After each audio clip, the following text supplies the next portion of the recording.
Halo semuanya, welcome to my channel. Kali ini kita akan menceritakan sebuah cerita yang berjudul Pelayan 1 Miliar. Sebelum kita mulai, jangan lupa untuk di-subscribe, like, dan komen.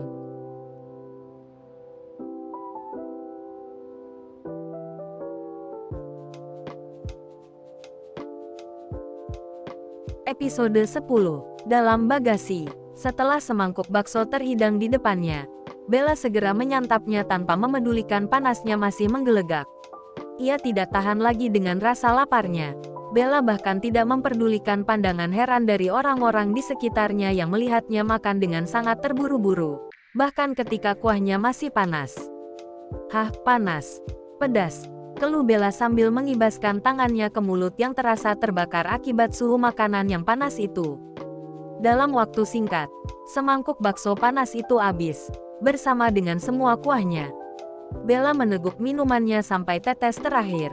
Sekarang Bella berpikir, bagaimana caranya membayar semangkuk bakso dan sebotol teh yang telah diminumnya hingga habis. Bella melihat ke arah abang bakso yang sibuk melayani pelanggan. Aduh, bagaimana ini? Mau bayar pakai apa? Bella sangat bingung karena tidak memiliki uang sedikit pun.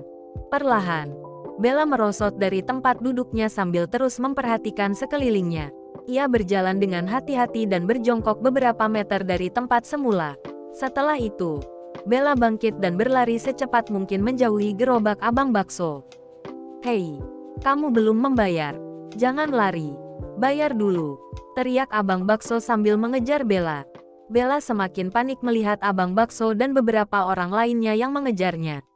Ia terus mempercepat langkahnya dan mencari tempat yang aman untuk bersembunyi. "Woi, jangan lari. Berhenti. Bayar dulu," teriak abang bakso. Napas Bella tersengal, dan matanya terus memantau sekitarnya. Akhirnya, ia melihat pintu bagasi mobil yang terbuka. Dengan mata waspada terhadap abang tukang bakso yang mengejarnya, Bella naik ke dalam bagasi dan segera menutupnya. Kemana dia? Mengapa tiba-tiba menghilang? Suara orang-orang dari luar mobil terdengar oleh Bella, tanpa mereka sadari bahwa Bella sudah masuk ke dalam bagasi. Matteo Bill merasa lega karena mereka menjauh. Bella merasa mobil itu perlahan-lahan bergerak maju. Ya Allah, mobilnya bergerak. Apa yang akan terjadi padaku? Bella semakin panik, mencoba membuka pintu bagasi yang secara otomatis terkunci. Tangan Bella berusaha keras membuka pintu bagasi yang rapat. Karena posisinya yang terbatas di dalam bagasi, ia tidak bisa banyak bergerak. Hingga akhirnya, meski sudah lelah, pintu bagasi tidak juga terbuka. Bella mulai merasa sesak dan kekurangan oksigen di dalam bagasi yang sempit itu. Beberapa jam kemudian, mobil itu berhenti di dalam parkiran yang nyaman dan tertata rapi.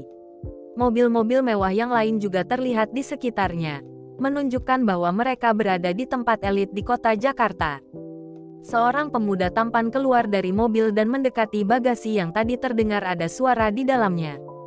Paling-paling mungkin ada kucing atau tikus yang masuk, tebak salah satu pemuda tampan berwajah blasteran itu. Dia adalah Matteo dan temannya, Irwan, yang baru saja tiba di Jakarta setelah memilih perjalanan darat dengan mobil kesayangan mereka.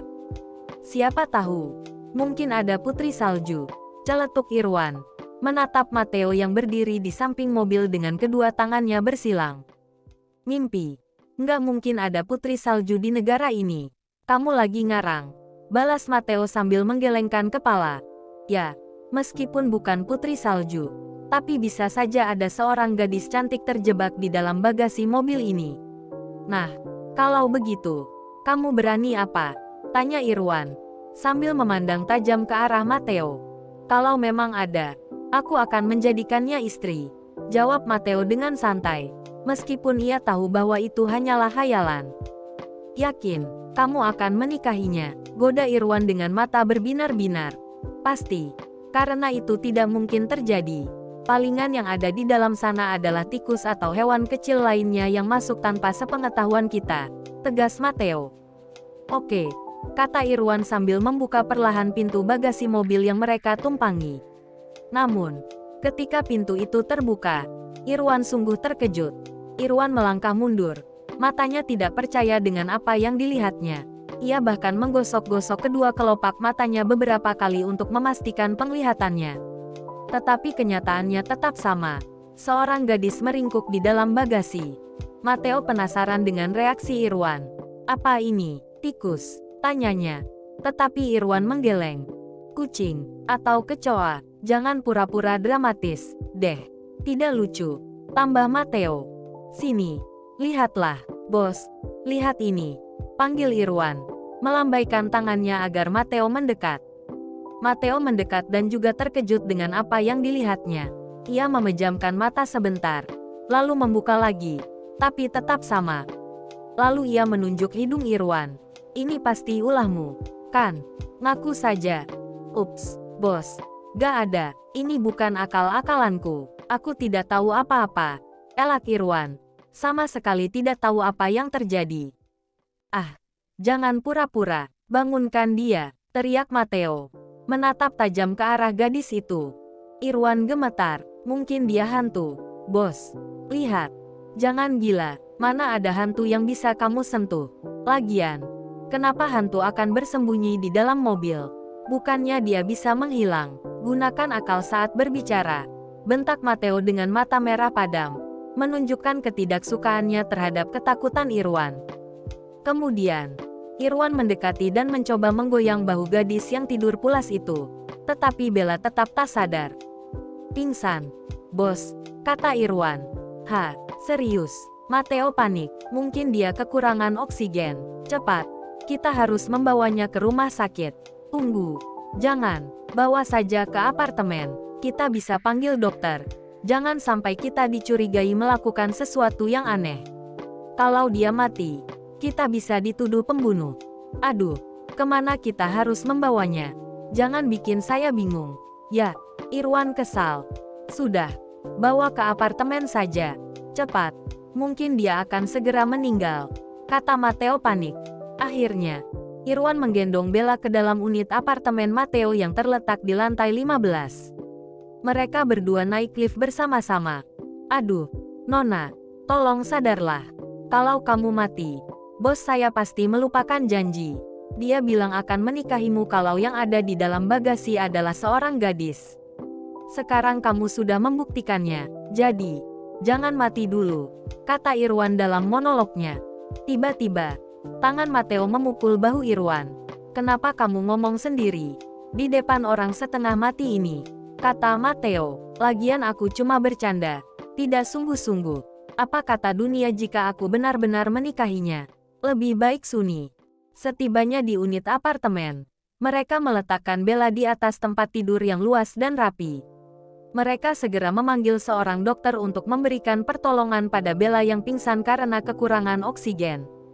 "Gimana, Dok? Bagaimana kondisi gadis ini?" tanya Irwan, tampak khawatir. "Tidak mati, bukan?" tambah Matteo, semakin panik. "Jangan sampai dia mati. Saya bisa dikenakan denda atau dituduh membahayakan nyawa seseorang di dalam mobil." "Iya, Dok, selamatkan dia. Mungkin dia belum puas menikmati hidupnya," kata Irwan, menambahkan omongannya. Dokter memandang mereka heran. "Siapa wanita ini? Sebenarnya, kami tidak tahu, Dok. Tiba-tiba saja dia ada di dalam bagasi mobil saya," jawab Matteo dengan wajah cemas. "Mungkin dia yang melakukan ini." Matteo menunjuk ke arah Irwan. "Enak saja, aku tidak tahu apa-apa, bos. Kamu tahu sendiri, aku tidak membawa dia ke sini," bantah Irwan.